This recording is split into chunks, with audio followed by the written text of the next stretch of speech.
Welcome to the interview. Bersama saya Ando Vida Lopez. Dan saya Jovialda Lopez. Dan hari ini bintang tamu kita adalah Laurentius Rando. Fearless Intelligent Indonesia. Rando, sebelum kita mulai interview, Siap. kita selalu menanyakan kepada narasumber kita topik apa yang nggak mau dibahas. Oh gitu. Silakan. Apa aja boleh? Apa aja boleh? Boleh. Oke.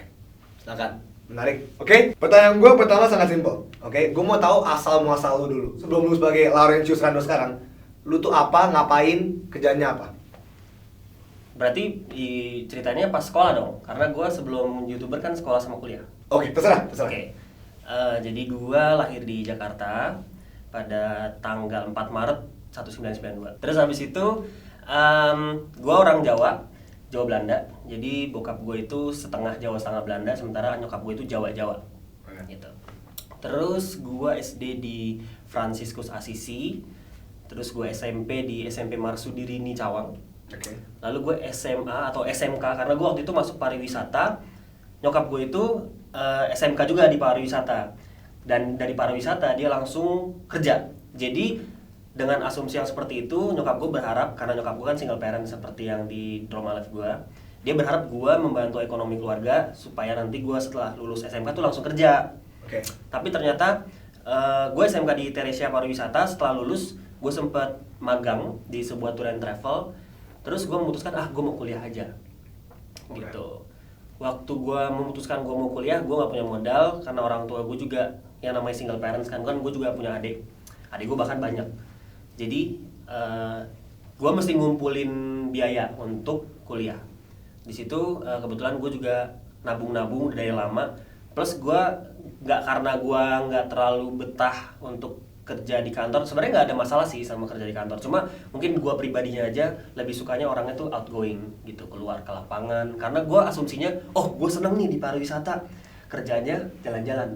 Ternyata emang awalnya nggak bisa langsung jalan-jalan, mesti stuck di depan meja komputer dulu. Nah itu gue nggak suka. Dan gue akhirnya punya hobi yang namanya beatbox. Pada tahun 2009 di SMA gue mulai, dan gue sempet di 2010 itu gue masuk kayak ajang mencari bakat di TV. Terus dari situ gue punya banyak kenalan dan gue banyak perform. Kebetulan perform itu dapat ya dari awalnya cuma perform di ulang tahun temen. Jadi zaman gue itu temen-temen cewek gue pada Sweet Seventeen mereka pada party-party. Gue inget banget ada yang pertama kali itu di Tribeca namanya. Jadi gue di situ perform Sweet Seventeen pertama gue, dan di situ gue punya banyak teman baru. Gue jadi ketagihan. Dari beatbox gue bisa dapat banyak relasi. Itu yang akhirnya gue tekunin. Gue nggak ke pariwisata lagi, nggak ke tour and travel lagi.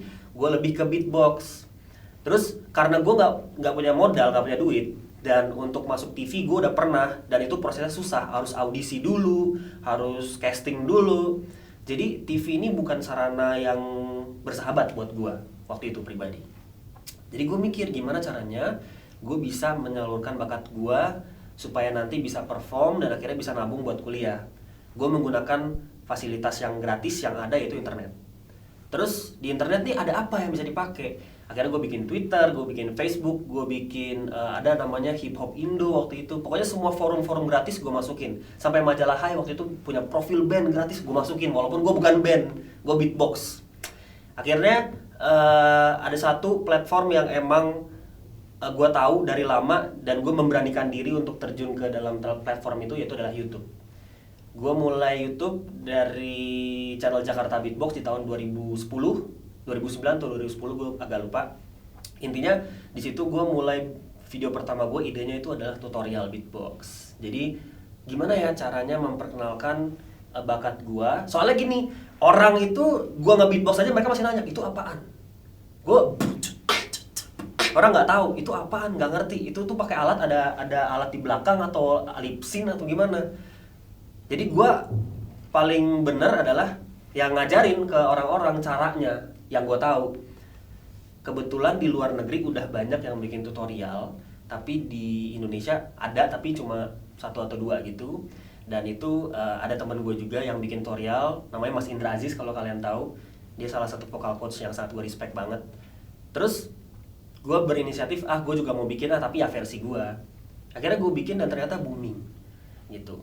Kenapa gue bisa bilang booming? Karena dari situ gue banyak view-nya lumayan. Kalau waktu itu view 10.000, 100.000 tuh lumayan buat gue. Bukan lumayan lagi, banyak banget.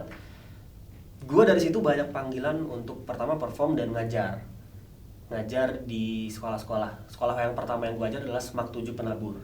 Gue ngajar ekskul sampai banyak banget orang yang minta didatengin ke rumah-rumah. Akhirnya gue buka kayak les privat. Itu berjalan selama 1 tahun, perform, ngajar, bikin tutorial. Akhirnya gue punya cukup duit dan dibantu juga beberapa sama eyang gue, nenek gue untuk masuk kuliah. Akhirnya gue kuliah bidang yang gue mikir. Jadi gue mikir juga, bidang apa ya yang gue bisa pakai buat nanti membangun hobi gue ini. Karena gue struggle banget waktu bikin YouTube, waktu bikin Facebook dengan foto-foto, dengan branding, dengan desain. Akhirnya gue memutuskan untuk masuk DKV. Jadi supaya gue nanti ke depannya ibaratnya gue punya perusahaan sendiri atau gue punya bisnis sendiri, gue gak usah nyewa desainer tapi gue bikin sendiri. Gitu. Itu motivasi gue masuk DKV, walaupun mahal waktu itu. Akhirnya gue masuk. Sambil kuliah, sambil gue perform, sambil gue ngajar. Terus waktunya tuh udah gak cukup. Jadi gue mikir gimana caranya gue bisa, karena gue senang banget ngajar, ketemu orang baru, apalagi kayak dipanggil kakak sama adik-adik gitu yang wah mereka senang banget. Yang tadinya gue beatbox tuh apa nih nggak jelas, lip sync, dicemooh segala macam, muncrat. Tapi akhirnya ada orang-orang yang malah manggil nyariin gue untuk diajarin. Itu perasaan yang sangat luar biasa banget. Di situ gue motivasinya jadi makin membara banget untuk gue mesti lebih gede lagi lah ini nama beatboxnya. Gitu. Akhirnya gue bikin semacam homeschooling atau lebih tepatnya bisa dibilang les privat, tapi orangnya datang ke home studio. Di situ lumayan rame, yang akhirnya karena gue kuliah di DKV, gue branding jadi namanya Sekolah Beatbox supaya lebih gampang dicari di saat lo ketik di Google gitu. Itu ada proses belajarnya juga. Oh, ada yang namanya dibilangnya pokoknya metadata segala macam, di mana lu kalau diketik di Google munculnya nama ini. Di situ gue belajar dan gue aplikasiin. Terus gue punya teman Jakarta Beatbox. Dia akhirnya karena kita sering perform bareng, terus habis itu gimana kalau misalkan ini kalian pegang juga. Jadi kita bagi-bagi tugas. Teman gue yang Jakarta Beatbox bantuin gue untuk ngajar, karena ada, jadi dari Semak 7, Semak 5 minta, akhirnya di situ Melvin ngajar, sampai di studio ada teman gue Gustaf, jadi kayak bagi tugas. Nah itu kita sama-sama kuliah, jadi bareng sambil kuliah sambil nge-beatbox. Setelah jalan berapa ya, 3 tahun, 4 tahun, akhirnya kan gue udah akhir kuliah. Itu tugas kan memang banyak banget. Gue belum berani buat bikin channel sendiri, padahal orang udah bilang, "Bang, bikin channel sendiri dong." Enggak deh, gue kayaknya di Jakarta Beatbox aja cukup. Terus gue merasa, tapi kalau bikin channel sendiri kayaknya asik juga. Gue bisa bikin konten yang lebih bebas, nggak harus beatbox. Karena kalau gue bikin konten beatbox doang, itu kayaknya nggak berkembang. Walaupun emang gue cinta sama beatbox, tapi gue mau melebarkan sayap. Makanya waktu itu sempat gue dipanggil ke Singapura YouTube Fanfest yang pertama, kedua deh, sorry. Jadi 2014 pokoknya. Itu kita ketemu di sana sama Skinny. Pertama kali gue ketemu Skinny di situ. Terus habis itu gue ngevlog. Pertama kali gue ngevlog itu adalah gue pas YouTube Fanfest, karena gue nggak mau ketinggalan momen. Ini harus gue abadikan. Gitu. Akhirnya gue ngevlog di channel Jakarta Beatbox. Oh, banyak peminatnya. Orang suka ngelihat kehidupan di balik layar si Jakarta Beatbox ini, karena Jakarta Beatbox punya pengikut waktu itu ya bisa dibilang lumayan, walaupun nggak hebat-hebat banget, puluhan ribu.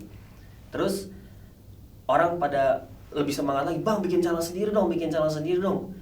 Terus gue bernazar, oke, gue akan bikin channel sendiri setelah gue lulus.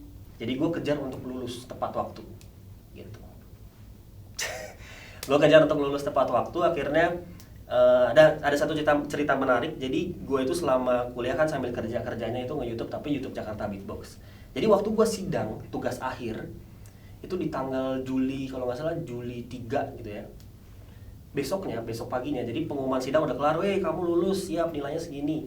Besok paginya jam 5 pagi gue harus ada di airport untuk ke Singapura lagi untuk ngerjain ada project. Jadi di saat gue udah lulus, terus habis itu gue ke Singapura, di situ gue udah mikir nih gue bakalan bikin channel sendiri. Besoknya langsung gue bikin channel sendiri dan gue konsepin yang namanya Draw My Life. Jadi Draw My Life itu udah di request dari semenjak Jakarta Beatbox gue masih nge-vlog di Jakarta Beatbox gitu. Pengikut Jakarta Beatbox teman-teman gue bikin Draw My Life. Jadi Draw My Life itu juga berdasarkan by request teman-teman yang banyak minta. Karena waktu itu gue inget banget Draw My Life lagi booming banget gara-gara PewDiePie abis bikin. Terus habis itu gue juga, bang Draw My Life. Oke, gue bikin Draw My Life, tapi di channel baru ya. Jadi gue ngomong itu di Jakarta Beatbox. Terus habis itu gue bilang, guys gue udah bikin Draw My Life di channel baru gue. Orang pada excited. Terus habis itu channel baru gue ada plus Draw My Life. Jadinya akhirnya pas aja momennya gitu. Akhirnya terbentuklah channel Laurentius Rando di tahun 2015 dan aktifnya di Januari 1, 2016 gitu. Oke, terima kasih. Terima kasih. Cukup komplit. Seberapa pentingkah membranding diri menjadi seorang alpha male bagi Laurentius Rando? Oke. Membranding diri sebagai seorang alpha male itu sebenarnya gue jujur karena pada zaman itu gue adalah anak muda yang menggebu-gebu banget.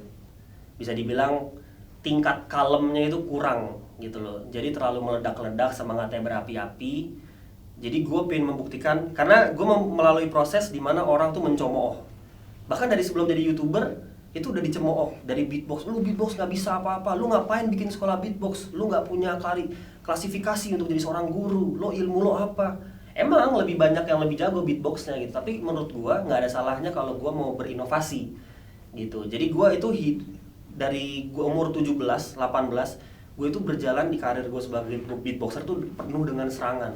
Terus karena hal itu terjadi, jadi gue tuh pada waktu itu masih muda banget. Terus habis itu merasa, wah gue ini bisa ini loh, udah hebat gitu loh. Jadi gue kayak bisa dibilang sombong gitu. Jadi sifat sombong gue keluar. Makanya gue nyebut bahwa diri gue alpha male. Sebenarnya itu karena gue juga suka nonton, makanya nama gue Gazel. Jadi gue suka banget nonton Animal Planet. Gue pencinta binatang banget gitu. Jadi gue bisa kata-kata alpha male itu gue kutip dari ya karena nonton Animal Planet gitu. Suka ada yang serigala-serigala, Wolfpack, ada alpha male-nya, dia pemimpin.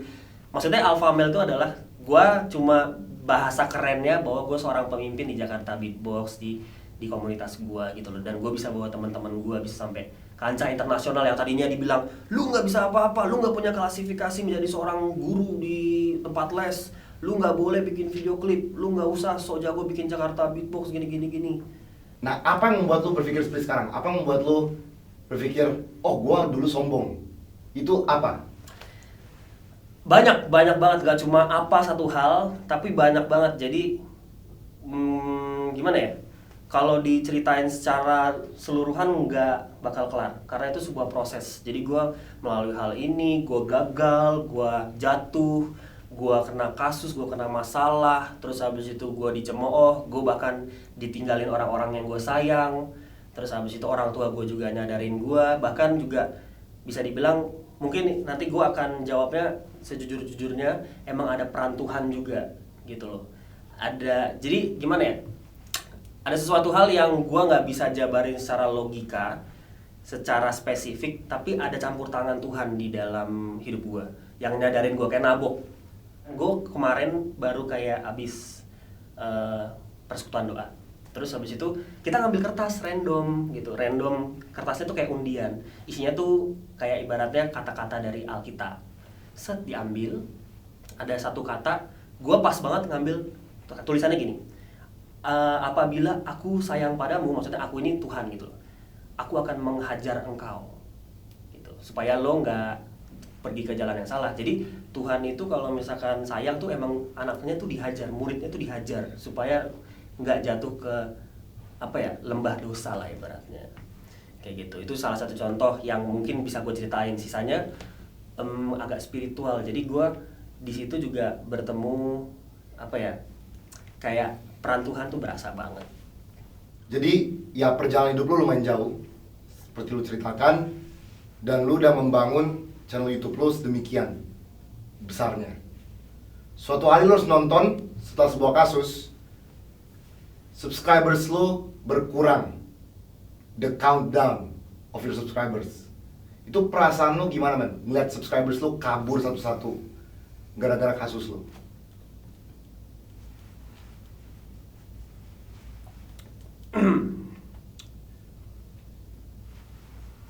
Sebenarnya comment, like, subscribe, like, comment, like, subscribe, like,